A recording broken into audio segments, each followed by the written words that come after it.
김경수 후보가 패했다고 보는 것은 김경수 후보 본인 문제예요?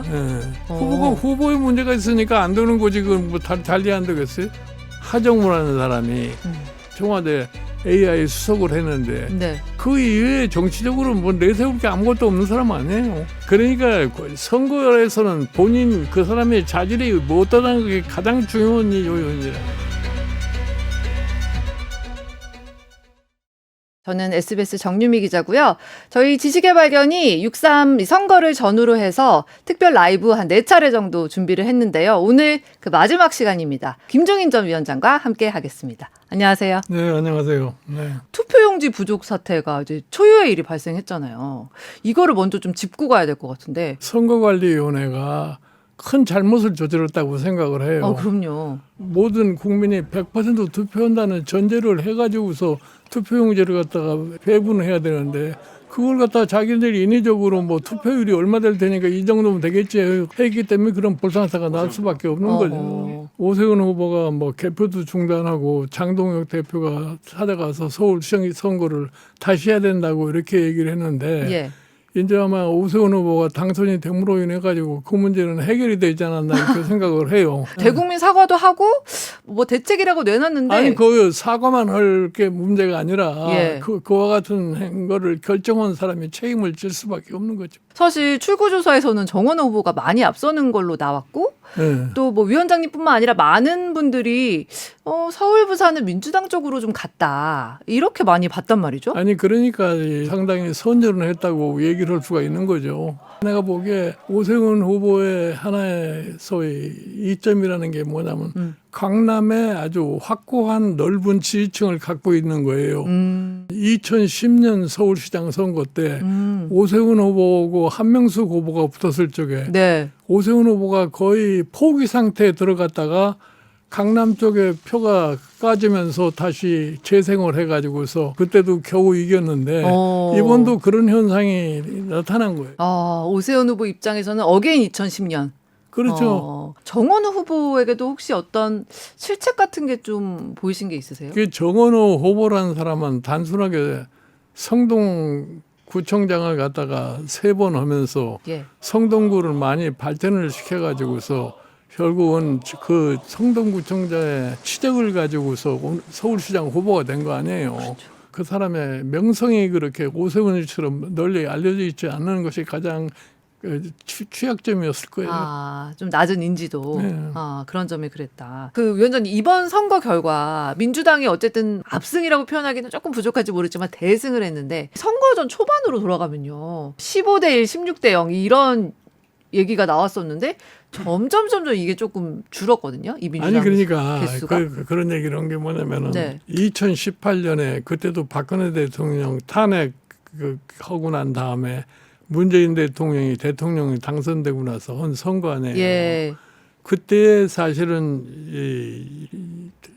그 당시에 한국당이 2석 이외에는 다 졌단 말이에요. 그러니까 이번에도 그런 현상이 나오지 않겠나. 지금 국민의힘의 행태를 봤을 적에 네. 또 그런 것이 반복될 거라고 생각하는데 이번에는 그것이 반복이 안 되고 사실은 서울 경남을 갖다가 그러니까요. 승리를 했기 때문에 예. 그때와는 좀 모양이 좀 달라진 거죠. 재보궐선거에서 더불어민주당이 지금 4석을 잃어버렸다고. 평택에 없어졌죠. 울산에다 하나 없어졌죠. 그리고 공주 네. 거기가 없어졌죠. 부산 북구 없어졌죠. 4석이 없어진 4석이 거죠. 없어진 거죠. 아니 그래서 이제 왜 달라졌나를 생각해 보면 뭔가 여당의 실책이 있거나 아니면 야당이 잘했거나 뭐 둘 중에 하나 아니겠어요, 위원장님? 아니 그러니까 내가 보기에는 그거는 출마한 본인들의 소위 문제가 더 크게 작용하지 않았나 봐요. 다 후보들의 덕이고 후보들 네, 탓이다 네, 이런 네. 말씀이신데 경남의 김경수 후보가 이런 사실 좋은 여건하에서 패했다고 보는 것은 그 후보자 본인의 문제가 있는 거예요. 김경수 후보 본인 문제예요? 네. 후보의 문제가 있으니까 안 되는 거지. 그건 뭐 달리 안 되겠어요? 아니 예를 들면 저는 뭐 그 막판에 뭐 어떤 공소 취소 그런 논란이라든가 그거는 별로 크게 문제가 될 게 없어요. 예를 들면 뭐 스타벅스 논란이라든가 이렇게 보수층이 좀 이렇게 민주당 찍으면 안 되겠는데 이렇게 좀 움직일 만한 이슈들 때문에 그런가?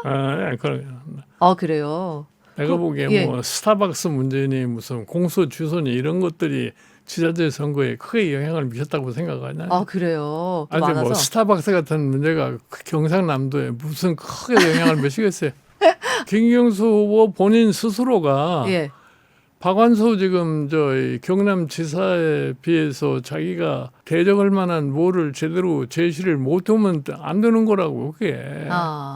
그러니까 선거라고 하는 건 본인과 본인이 유권자를 상대로는 제시하는 것이 뭐겠냐에 따라서 표가 들어오는 거 아니에요. 네네네. 그게 안 되는 거 안 되는 거죠 뭐. 어떻게. 본인이 굉장히 중요한 거예요. 예를 들어서 부산 북구에 하정무라는 사람이 그 사람이 뭐 AI 전문가라고 해서 청와대 AI 수석을 했는데 그 이외에 정치적으로 뭐 내세울 게 아무것도 없는 사람 아니에요. 전재수 시장이 시장 선거를 하면서 하정우 후보의 손을 들고 다니면은 시장과 함께 당선이 될 거라고 생각을 했던 거죠. 근데 민주당의 전략 자체가 그랬던 거죠.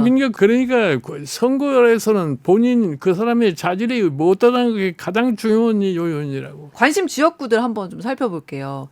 이제 평택을도 굉장히 관심이 많았잖아요. 막판 여론조사만 봐도 유이동 후보가 1등으로 나왔던 걸 본 기억이 제가 없어가지고 그래서 유이동 후보 당선 떴을 때 저는 또 굉장히 놀랬거든요. 유이동 후보가 거기서 3선을 한 사람 아니에요 옛날에. 그렇죠.